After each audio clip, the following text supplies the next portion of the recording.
payments to Eurobond holders on 3rd January 2025. This was not done from the sinking fund. Similarly, in October 2024, we paid $520 million to our Eurobond holders for the first coupons and other fees. But again, this was not done from the sinking fund. How could we have done these payments if we didn't have buffers? Yet the president thinks that the only buffers we have is the sinking fund. The NPP also left significant amount of buffers, more than 5 billion Ghana cedis from the 2024 revenue collected by GRA in the Treasury main 2 accounts, which the new government has used. Yet the president failed to talk about it and focus only on the sinking fund. On the financial sector, ladies and gentlemen, the president again played to the gallery by stating that, and I quote, "The financial sector continues to struggle despite the previous government reportedly spending 29.9 billion Ghana cedis on the financial sector clean-up exercise to date." Reportedly spending 29.9 billion Ghana cedis on the financial sector clean-up. Typical of NDC's usual sweeping statements, he made his conclusion. Can you please put that up, please? I'm sorry, please. No, please. Control it. Just let's go back. On the financial sector,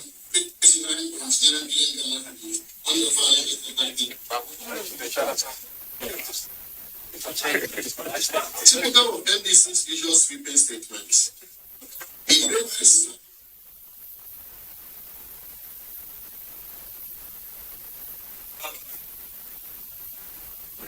Thank you very much. Thank you very much.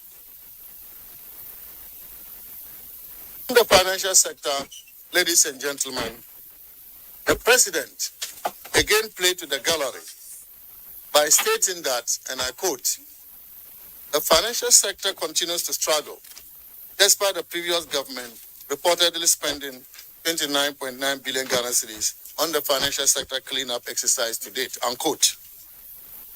Typical of NDC's usual sweeping statements, he made this conclusion without providing any basis.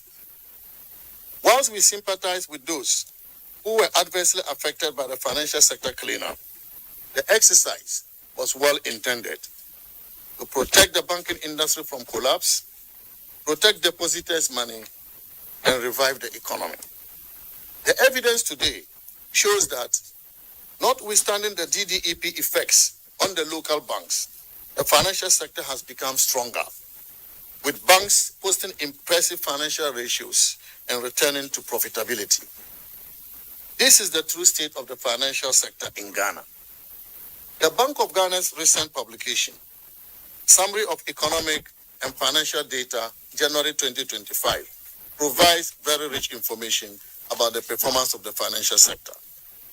The annual growth in total assets of the financial sector, as at the end of 2024, was 33.8%, and total deposits by 28.8%.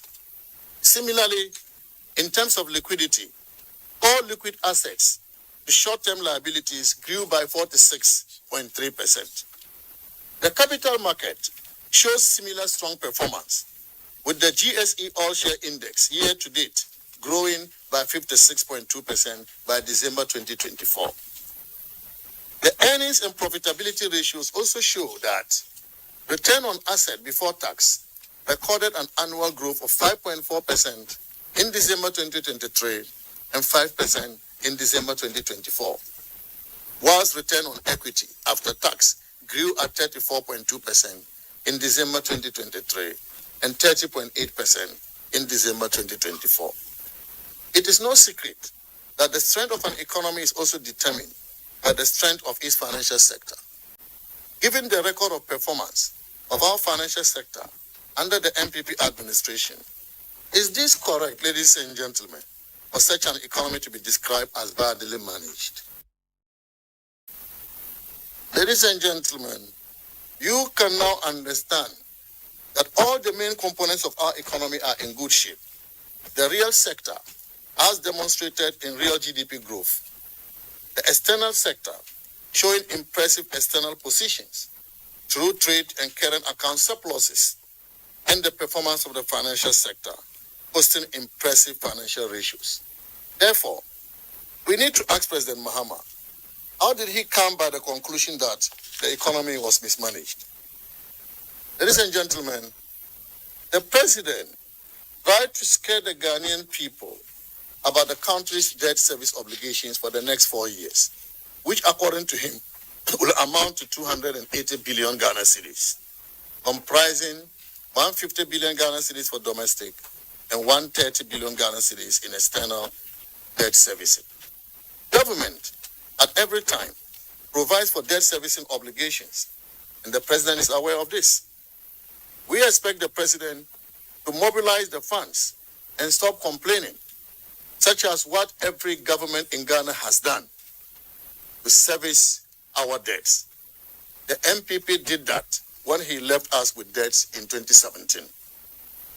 Our debt management strategy has ensured that Ghana's debt levels have decreased substantially, and so are our debt service, taking a significant burden off the government. We have ensured that through strong negotiations, the servicing of Ghana's debts owed to our official bilateral creditors, $5.4 billion, has been rescheduled until after 2026. The NDC government didn't negotiate this. The agreement we reached with the Official Creditors Committee for Ghana entails a rescheduling of all debt service, principal and interest, falling due between 20th December 2023 to 31st December 2026. As a result, no debt service under bilateral debt will be paid until after 2026. I want to repeat that. No debt service under bilateral debt will be paid until after 2026, including the debt we didn't pay in 2023, since we declared the debt standstill. This was negotiated by the MPP government, that we will not pay our debts to our official creditors until after 2026.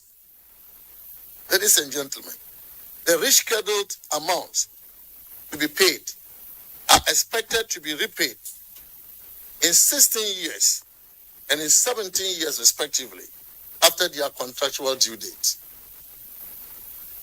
Start servicing after 2026, but the amount we are rescheduling between 2023 and 2026, we won't pay them at all until after 16 and 17 years when their contractual due date have expired. This is the work the MPP government has done. Delays in payments will be compensated for by interest accruing on the amounts at concessional rates ranging between 1% and 3%. This offer applies to all our official bilateral creditors and ECA-backed facilities signed and disbursed before end 2022. Ladies and gentlemen, as you can see, this provides briefing space for the new government. The MPP is not in government to benefit from this. It's briefing space, significant briefing space for the new government. Yet President Mahama will not talk about that. In addition, the debt service relief from this negotiation stands at $2.8 billion, which the government of Ghana would have paid, but which now stands as savings to the country. Again, President Mahama will not talk about this. Even with such a great work done by the MPP government, the president could not acknowledge it. Rather, he sought to take an end credit for it when he stated in his address, and I quote, "We signed a memorandum of understanding with our official creditor committee to formalize the debt treatment agreed upon with official creditors. This marks a crucial step towards Ghana's restoration of long-term sustainability. The agreement would enable financial resources to support and strengthen economic recovery," unquote. I say to Mr. President, you did not sign any MOU. What Ghana needed to do to reach an agreement was to express consent to the terms of the MOU in writing.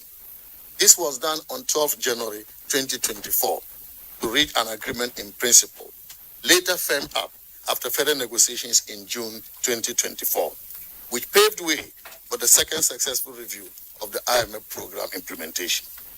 The OCC members, the participating creditor countries, 25 of them, were those required to sign up individually, which all of them did, except 3 countries that delayed because of their long internal processes. These countries finally signed up in January 2025, and that is why President Mahama wants to take credit for this. Mr. President, you played no role in this. Apart from the rescheduling of debt service and savings from the negotiations with our official bilateral creditors, we also achieved debt cancellation, outright debt cancellation of almost $4 billion United States dollars, and additional debt service relief of $4.7 billion United States dollars through our negotiations with Ghana's Eurobond holders. This has reduced our debt levels, our public debt levels, from 78% of GDP to 72% of GDP. In fact, from September to October 2024 alone, our debt levels reduced by 68 billion Ghana cedis. It is instructive to note, therefore, that with a total public debt level of 721 billion Ghana cedis, which President Mahama was talking about, which is 72% of GDP, our record on debt sustainability is better compared with President Mahama's debt to GDP ratio of 73.1% by the end of 2016 when he left office. This, therefore, does not give the President a good standing to teach us lessons on debts. The energy sector debt at the beginning of 2017 stood at $2.5 billion. According to the Ghana Energy Sector Recovery Program, the energy sector was badly managed by President Mahama to the extent that the debts could reach $12 billion in 5 years if nothing was done about it. President akufo-addo ensured that this did not happen, and we ended our administration with $2.4 billion debts in the energy sector, less than the $2.5 billion we inherited from President Mahama in 2016, and notwithstanding the fact that President akufo-addo kept the lights on. The MPP administration kept the lights on by spending $6.2 billion in the process over 7 years, with 2024 expenditure on energy alone standing at $1.4 billion. It is important to state also that the bulk of the ECG debts the President referenced in his address came from excess capacity payments because of take-or-pay energy contracts signed by President Mahama. These payments could not be reflected in electricity tariffs because PURC allows for only the cost of energy consumed to be in